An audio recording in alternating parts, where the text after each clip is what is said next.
Welcome to the DFS Army YouTube channel. I am Razzle11, and you can find me on Twitter at Razzle11Grinds. Going to take a look at some pitching for today, Friday the 26th of May. Happy Memorial Day weekend to everybody. We're going to take a look at a 12-game main slate, focusing on DraftKings since that is where a majority of my action is played. Uh, Kind of first look at the top. Always interested in Kevin Gausman. Fortunately, it's against my Twins, but that's all right. A lot of strikeouts in the Twins lineup. Correa has been dealing with a foot issue, so the lineup could be weaker than normal. Gausman has some pretty impressive upside. Uh, Coming off of a so-so start, allowed a lot of contact against Baltimore, which was something I wasn't expecting. But Baltimore apparently over the last week to week and a half has not been striking out all that much. So I'll give him a little bit of a pass on that. He is a minus 160 favorite. Uh, Game has a total sitting at 8 right now. And first glance, that's the second lowest on the entire slate, with the lowest being in Seattle. So Gausman's going to fit the criteria I need here at the top.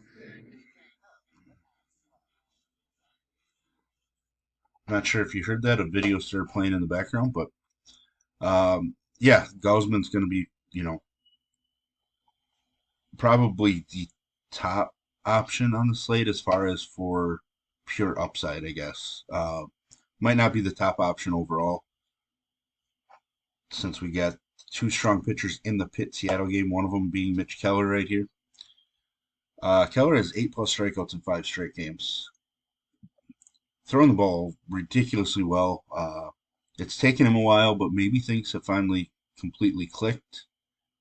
Um, he's a guy that started out, at 67 and 6,500. Now we're paying over 10K for him. That's a little worrisome, but Seattle is struggling quite a bit offensively. And as I mentioned, this game is sitting with a total of just 7 right now. So I think there's a ton of upside in Keller. I just don't trust him quite as much as Gausman today.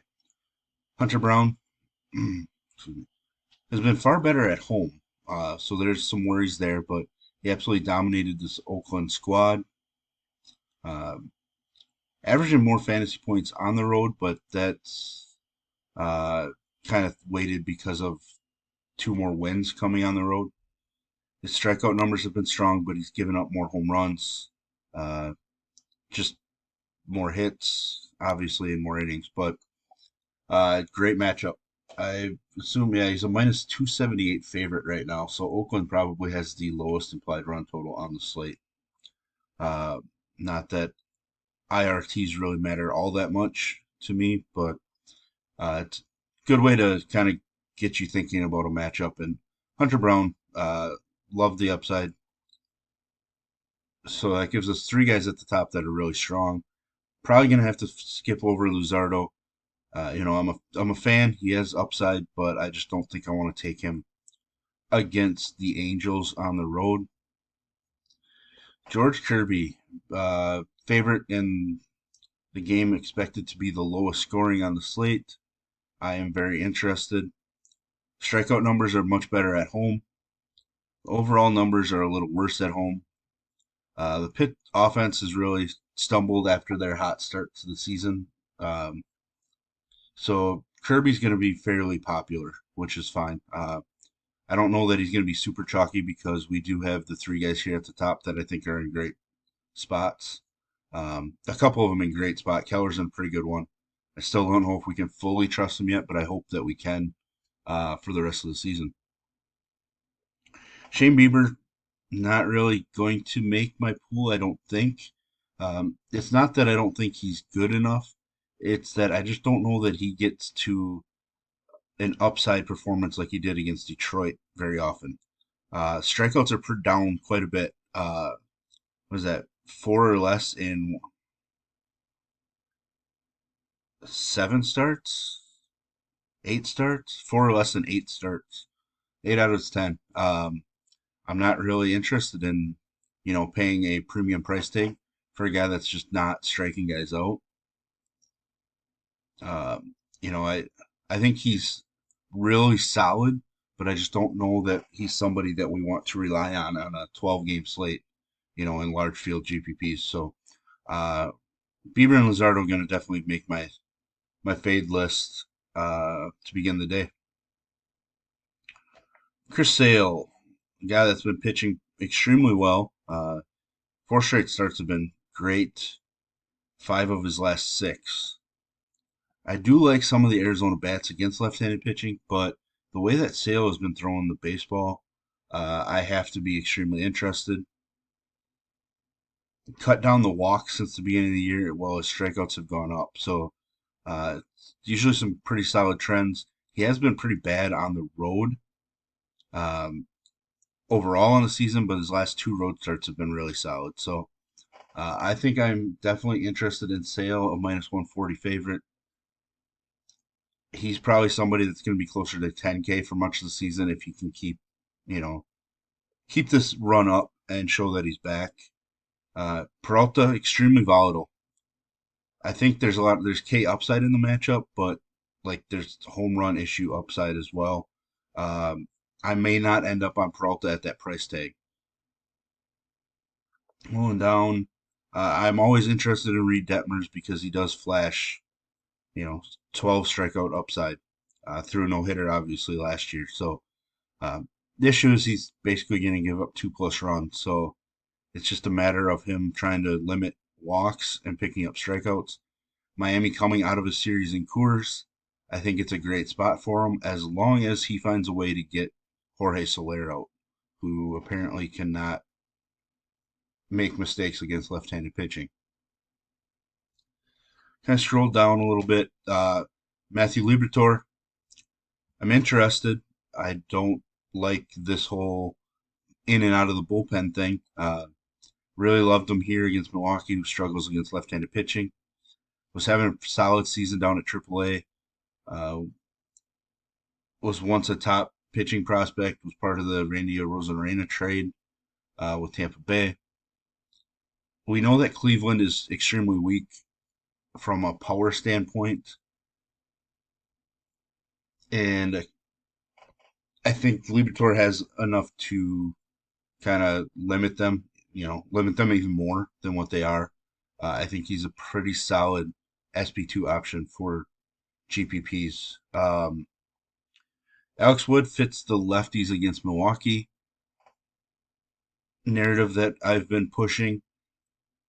Um, I just don't know if we get enough pitches out of him. There wasn't really an increase from the 72 through 74.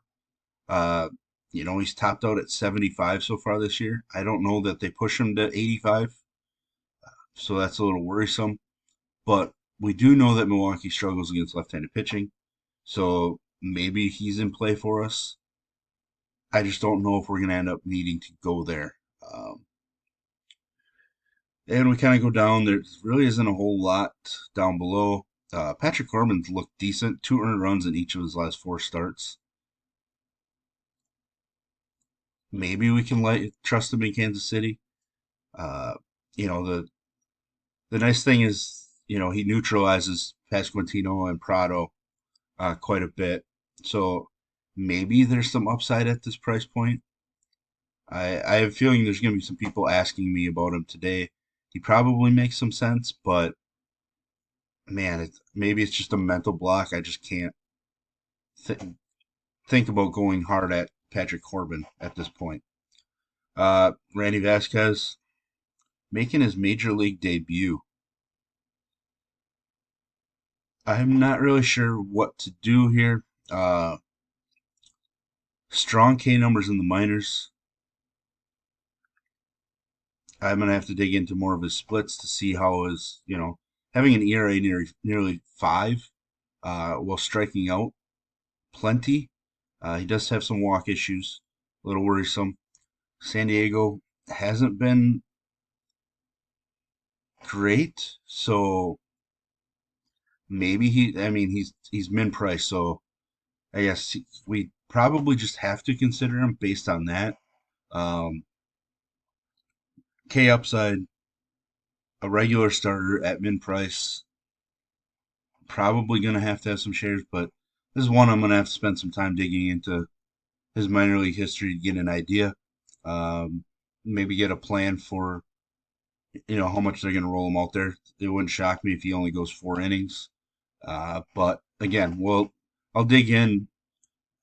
I'll make sure it's part of my notes later on the site. So there's a look at the pitching options for today. If you enjoy what I do, please hit the like button, hit the subscribe button, turn the notification bell on. Make sure you get notified every time we drop a video. If you want to join us at DFS Army, I'll put links in the description below. You can use promo code RAZ, that's RAZ, for 10% off. And as always, best of luck, everybody.